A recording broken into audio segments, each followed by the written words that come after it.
Feast your eyes on these beautiful images of the Columbia River Gorge. But instead of looking like this, tonight, it looks like this. They're telling people to get out of here. Ash, smoke, and flames raining down, threatening homes and families. This is my life. And it really did move like lightning fast. Tonight, it's a question many people have.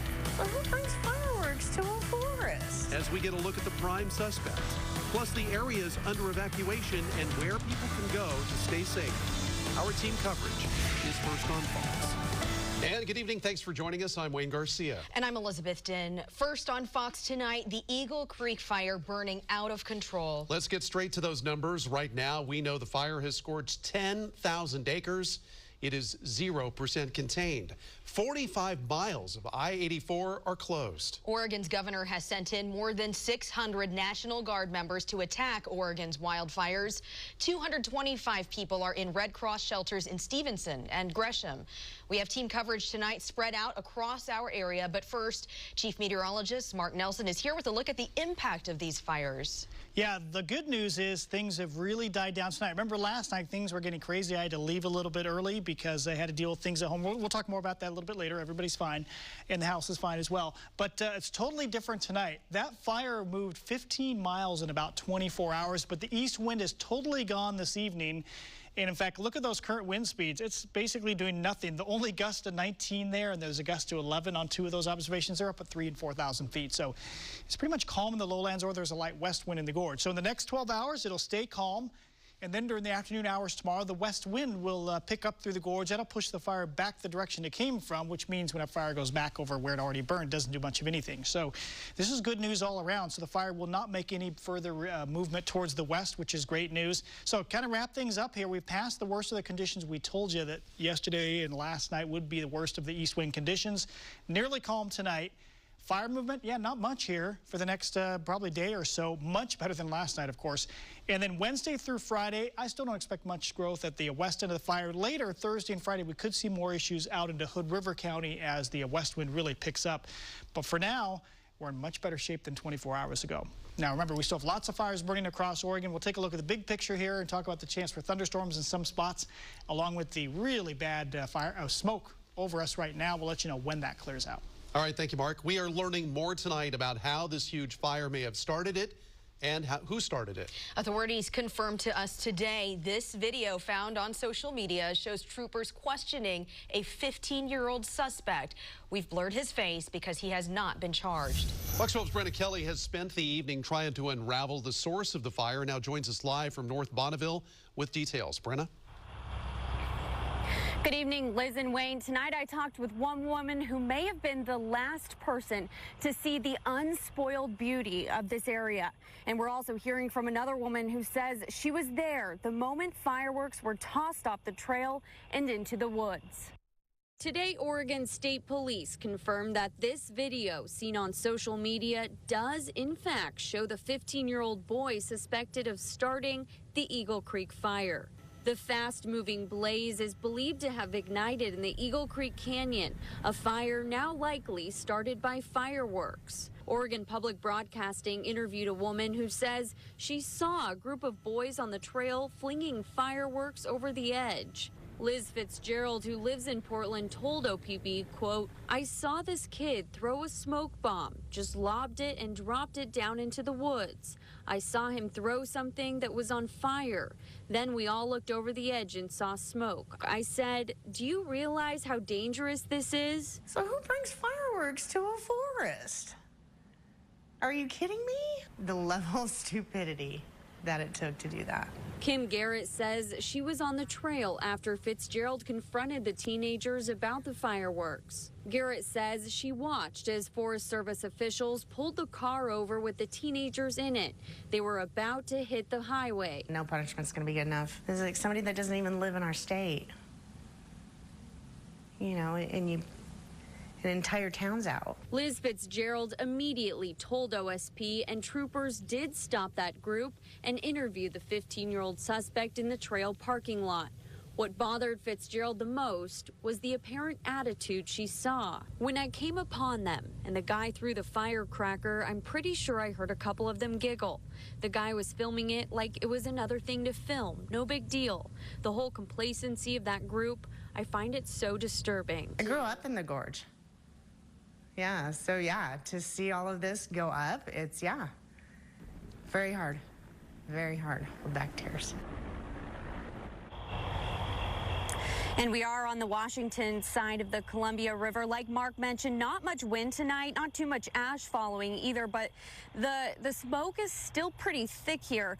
Officials confirmed to us the 15-year-old boy is from Vancouver, and they ask if you heard explosions in the gorge that day to call Oregon State Police. Reporting live in North Bonneville, Brenna Kelly, Fox 12 Oregon.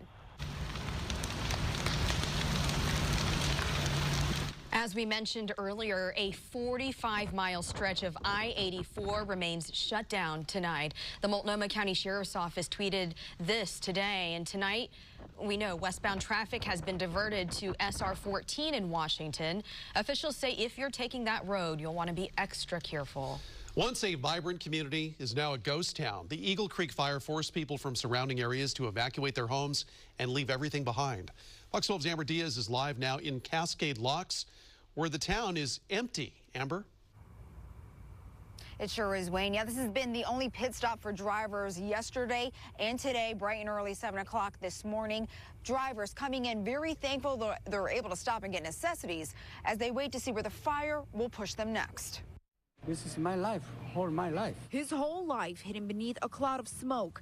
The Columbia market is Albert Choi's livelihood. I try to protect for the community too. While businesses left and right closed around him, he left his neon sign on. I feel bad the local people, where they go by, the highway is closed, on convenience. I'm trying to open for the community. I belong to the community. Katie Murphy works here. It's my hometown. It's very sad. She was shocked to hear the many thank yous from people passing through. Just seeing a lot of people coming in and being thankful that we're open. Including a couple who were driving around with face masks looking for food. They were happy the store was open, but sad to see the buildings fade behind the heavy smoke. I just really pray for our mother and all our inhabitants. That's all you can do. Rain. Yeah, hopefully it rains. As they rolled out, people nearby rolled in from towns nearing level 3 evacuation. I feel like we're going to get evacuated at some point.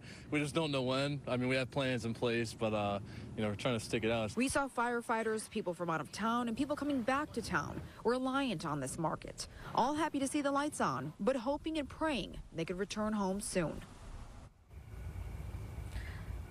Now, Liz and Wayne, everyone north of Wanapa Street is at level 2 evacuation stage, including the owner, Albert Choi. He's hoping and praying he does not have to leave his home, and he has big plans to open for his community tomorrow. Reporting live tonight from Cascade Locks, Amber Diaz, Fox 12 Oregon.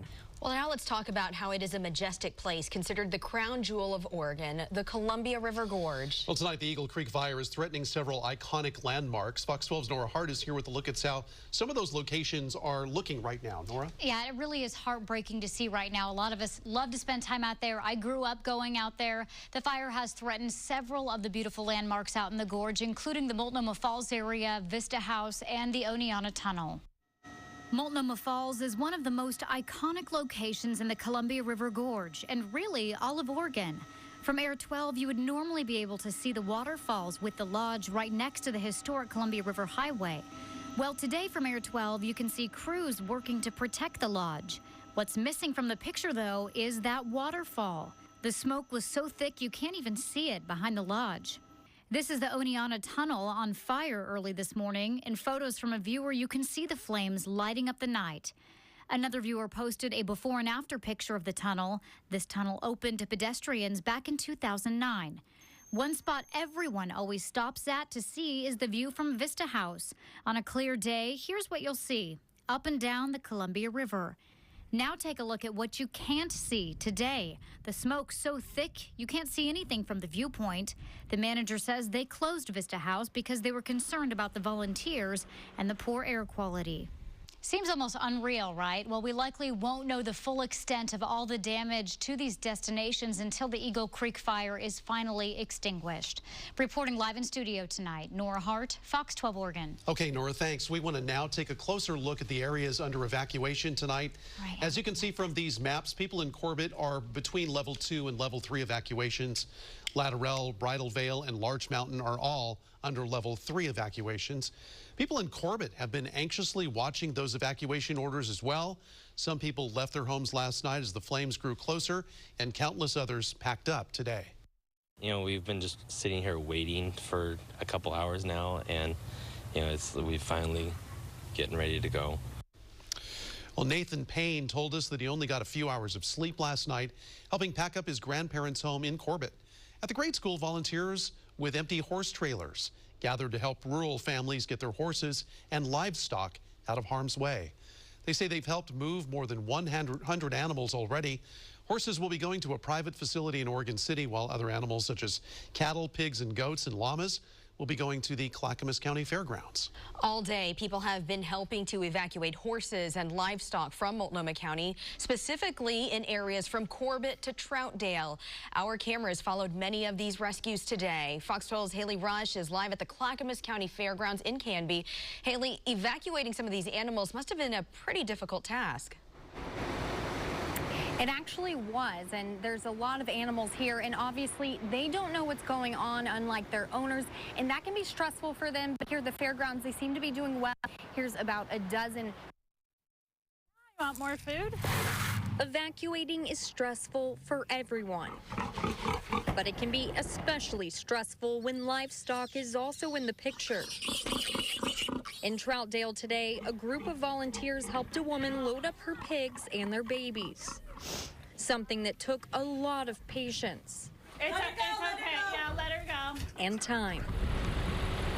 In Corbett, volunteers with trailers went into an already closed-off area to rescue livestock. That's close to where Tammy Dillard's goats were rescued. Yay, success! Okay, girl. Along with her neighbors. Everybody's been really devastated and can't believe it. Nobody left until the very, very last minute because we just couldn't believe it. With her goats finally safe, Dillard couldn't help but get emotional. Stressful. We haven't had any sleep since 2:30 yesterday. Volunteers took mainly horses to a private facility in Oregon City. A few other types of animals ended up there as well. But the main haul were brought to the Clackamas County Fairgrounds, including sheep, goats, pigs, llamas, and chickens. It's a lot of work, and the animals it's unusual for the animals, so it's unusual circumstances, and it puts them on edge, and most of them have a flight instinct. So it's definitely a lot of work. A lot of work. But work that will be more than worth it. Oh, girls.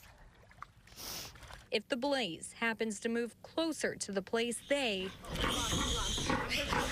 and their animals call home.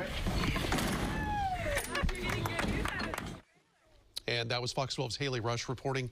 The fairgrounds there still have a lot of room, so if you need to bring your animals, that's where you can bring them. They also have cots set up for people in case they don't want to leave their animals alone. Our coverage of Oregon's wildfires is just getting started tonight on the 10 o'clock news.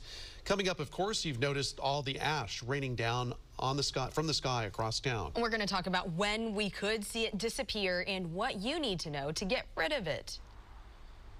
Then the fire jumped the river and embers landed on the Washington side of the Columbia River.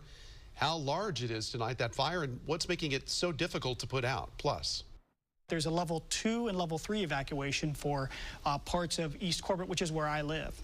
So I'm going to take off after this. First time in my whole career I've been kind of worried. Chief Meteorologist Mark Nelson had to leave the newscast last night to make sure his home and his family all okay. Later in this newscast, he's going to take us through those scary moments. The 10 o'clock news is just getting started. They're accused of illegally killing more than 100 animals, and police say it was just for the thrill. The Fox 12 investigators, though, bring you a look at some brand new evidence in the case. It's a policy that protected undocumented immigrants who came to the U.S. as kids. President Trump's decision to end it has sparked many people to protest. A disturbing video goes viral, leaving a nurse in handcuffs. Now she has a message for the officer who put her there. I really feel betrayed. And they're rolling up their sleeves to help out after Harvey. Find out what people across our area are sending to help tonight. The 10 o'clock news is just getting started, and we're back in 2. Only on 12, nearly 200 criminal charges have been filed against 7 Cowlitz County residents tonight in connection with one of the biggest poaching investigations Washington State Fish and Wildlife officers say they've ever seen. This group is accused of killing 100+ animals, including bears. This is a multi-state investigation spanning years, even crosses state lines. It's also a story our Fox 12 investigators first broke in May. Fox 12's Caitlin Bolduc brings us a look at the all-new video evidence investigators just handed over to prosecutors. WDFW officers say GPS data they pulled from videos on seized cell phones helped them connect specific suspects to specific kills and specific locations. All of it led prosecutors to file a lengthy list of criminal charges against the group this week. And we obtained copies of that video evidence and are about to play it for you. We must warn you, some of what you are about to see is quite graphic. Killing sprees caught on camera. Bear, deer, and wildcats, police say, were illegally hunted for the thrill by a group of people living in Cowlitz County. Now, 7 people are facing criminal charges in the case. This is one of those recorded kills. The group used hounds to hunt bears, and that's illegal in Washington and Oregon. Washington Fish and Wildlife investigators say that shirtless man lying down right next to the mauled bear is Joseph Dills. Police say he's also the same man seen pointing to a bear in this video, now trapped between a wall of dogs and trees with nowhere to run. Watch as the man takes aim at close range. Get him, boys! Chew on that.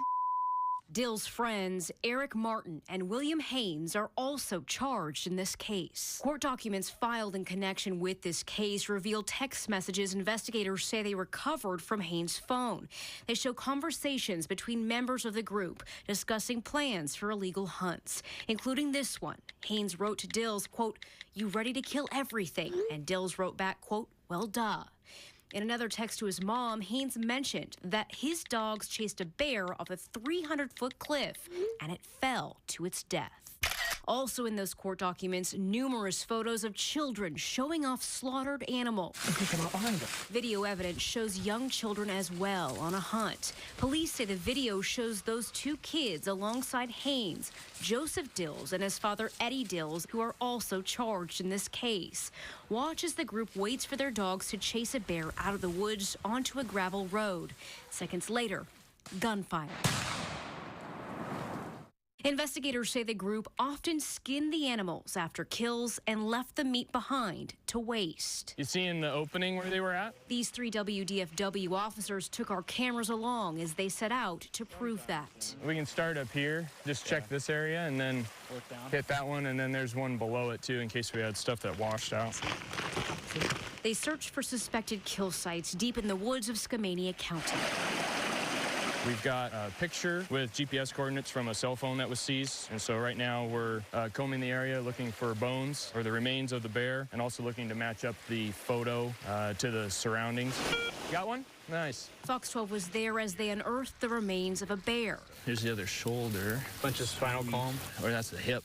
Whew, that's right. Here's a leg. Proof they were looking for. They say the bear captured in this photo was left here to waste. It's very satisfying to come out and be able to prove what we're seeing in these cell phones and in the data that we've been able to collect. Officers say they found at least 24 different kill sites across the county in recent months. Most of the bears that were killed were left, and we've been able to corroborate that by going to the sites and finding skulls or other bones there that would indicate the bears were left to waste, and that they were simply just shot and left.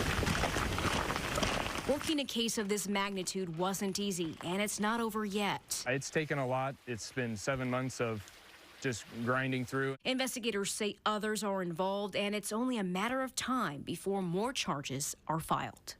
Well, there are two other people who we have not mentioned yet facing charges tonight. Brian Trediak and Aubrey McKenna. We're told the children seen in those videos and photos are not facing any charges. Reporting in the studio, Caitlin Bolduc, Fox 12 Oregon. And we've got more details about this multi-state investigation. So if you read up on it, and if you want to read up on it and also view additional evidence in this particular case, go to kptv.com and click on the link to this story. All right, turning back now to our wildfire coverage. The smoke from the Eagle Creek fire is funneling right into the Portland area. As you probably know, ash has been raining from the sky since last night. Many people easily spotted the white flakes on their cars. Experts say, though, you don't want to just brush the ash off with your hand. You could scratch your paint. Beaverton Auto Body and Paint recommends blowing it off with a light air source, such as an air pump. But if you don't have one, you can also use a microfiber cloth. Okay, that ash quite noticeable in so many places here in the metro. Mark, do you know if we'll see some relief as far as that getting out of the way? Yeah, in fact, I would be surprised if there's still ash falling tomorrow morning. I think as we go through the day tomorrow, it's going to get a little bit better gradually, and then Thursday should be totally gone. I mean, the fire smoke, too. Good. As the wind direction has already shifted, which is good news. Look at the Shriners Hospital camera. You know, of course, it's nighttime, so you can't see that well, but it's pretty hazy out there still, 78 degrees. That is a current temp. But look at the air quality. Yeah, it's still really yucky. That's a picture from a few days ago, by the way, in the gorge. But the areas that are in red, that's unhealthy, which is most of the metro area, up in the 100 to 200 range. Slightly better in the Central Valley, where we've seen just a slight filtration of marine air coming over the coast range and into the valley. Of course, that air coming off the ocean is pretty clean. So as soon as we see the wind switch to westerly, which will be tomorrow afternoon, we should start seeing a lot more greens and yellows show up here, which is moderate and good. It's going to take longer to clear out the gorge, but eventually things will get better even within the gorge. It'll just take a bit longer. Look at the numbers today. We were 90 in Portland, but 81 at Eugene. A little more ocean air came into Eugene, so that helped kept you folks a little bit cooler, but just baking hot in a few spots. 102 in John Day and a 98 down at Burns. Now this evening, we're down to 78 in Portland, but away from the city, most of us getting closer to 70. So it'll be a little bit cooler tonight, but last night was a really warm one. Tonight we should have record warm low temperature for the day. We'll go 63 degrees. Just another warm night. Smoky sky will continue. Now, the big picture shows things are gradually going to be cooling here over the next 2 days. A little bit tomorrow and then a whole bunch on Thursday. High pressure's weakening a bit, and there's this little disturbance offshore that's going to send more moisture up our way. Several things are going to happen. More of influence coming off the ocean, so nature's air conditioning kicks in. That gets rid of more of the fire smoke the next 2 days. And then also, there is a possibility in this pattern when the airflow comes up from the south and southeast, there's a lot of moisture above, that we could see a thunderstorm either tomorrow evening, you don't see it here, but then late tomorrow evening you see some in the Cascades that could move out over the valleys tomorrow night. Like this time tomorrow night, there may be a few flashes here and there. Then on Thursday, big push of ocean air, and that means another chance for showers. But all in all, this isn't a wet pattern setting up. It's just kind of a shot of a few showers here or there Wednesday night through Friday. So tomorrow morning, a record warm low temperature of 63. Still hazy sunshine. We actually might see more sunshine tomorrow with less fire smoke. Then a few clouds start to show up in the afternoon. 87 for a high, so I don't think we'll hit 90. We've finally broken out of the heat wave. And then our 7-day forecast here. Look at the 70s Thursday and Friday. It's going to be really nice. And then once we see the sunshine come back quite a bit more over the weekend, we won't have the fire smoke west of the Cascades. Airflow will be coming from the west and from the north. So it should be pretty refreshing this weekend. And then we look for warming temperatures again. Right now, I don't see 90s. But we'll talk more about the forecast for the gorge and up in the Cascades and east side coming up in the second half of the show. All right, thank you, Mark. Straight ahead tonight, volunteers in the Rose City rolling up their sleeves to help victims of Hurricane Harvey. The foods they're packing up and shipping out. The program known as DACA that was effectuated under the Obama administration is being rescinded. It's official. President Trump is pulling the plug on DACA, the Deferred Action for Childhood Arrivals program. Put in place by President Obama, it protected hundreds of thousands of undocumented immigrants who came to the U.S. as children. The president is now giving Congress 6 months to come up with a solution for protecting the DACA recipients already in the U.S. The decision to end the DACA program has sparked protests across the country. Protesters took to the streets of New York City and marched toward Trump Tower.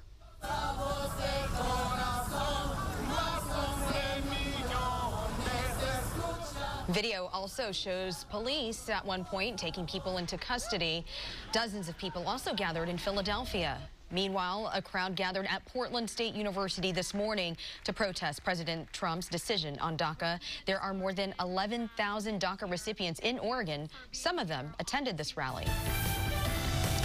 Well, it was really warm last night, and it was tough. If you don't have air conditioning, you want to close the windows because of all the smoke coming in, but it would have made for a warm one. In fact, 66 degrees, that was the warmest September night we have ever had here in the city of Portland. Some cooling coming, and we'll talk about the fire smoke as well, which direction it's headed next. That's in our first live local forecast.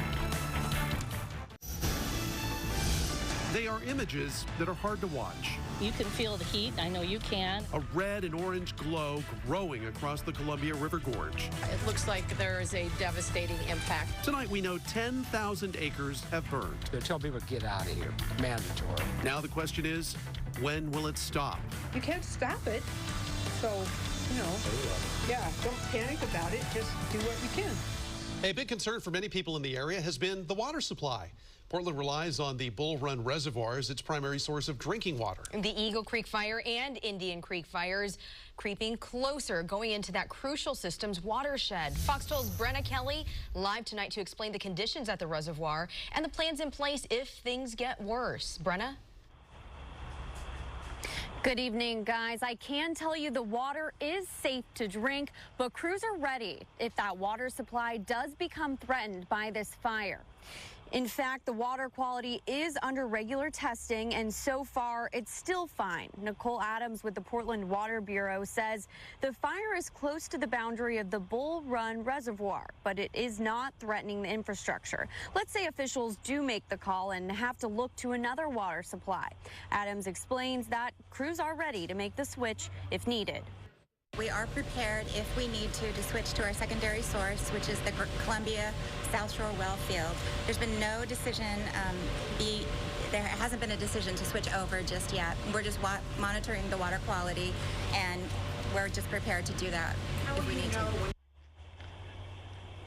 She tells us the Columbia South Shore well field would be able to produce about 85 million gallons a day for up to a month. And if you're wondering about all that ash and whether that's getting into the reservoir, we're told it's not impacting the water quality and it hasn't been a problem with past fires. Reporting live, Brenna Kelly, Fox 12 Oregon. Okay, thanks, Brenna, for the live report. The people of Cascade Locks have gone to Skamania County for shelter, leaving their town pretty much empty. Fox 12's Amber Diaz is live tonight from the area with what things look like now and how those people are coping this evening. Amber?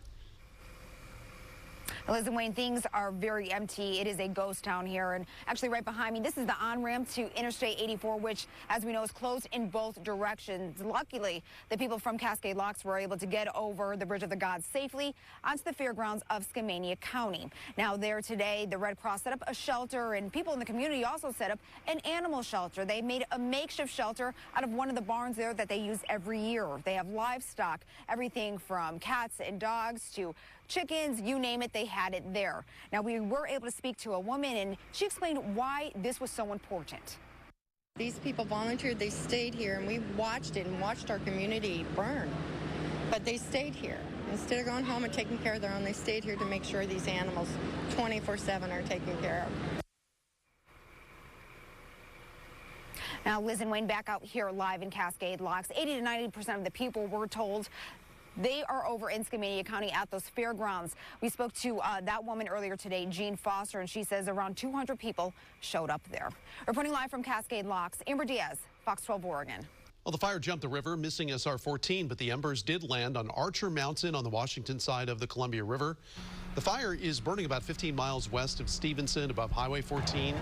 Mike Hughes got word this morning about 5 o'clock that it was time for him to pack up. He's lived there just 6 months and under a level 3 evacuation now. He says his family was really worried for their home. We just bought the house 6 months ago and put our life savings into it. And now we're building a pole barn. And it's halfway done that we've dumped a bunch of money into. And yeah, that could all go up in flames. Right now, there is a lot of thick smoke up there. You can't see any flames because the fire is at such a high elevation on some extremely steep terrain.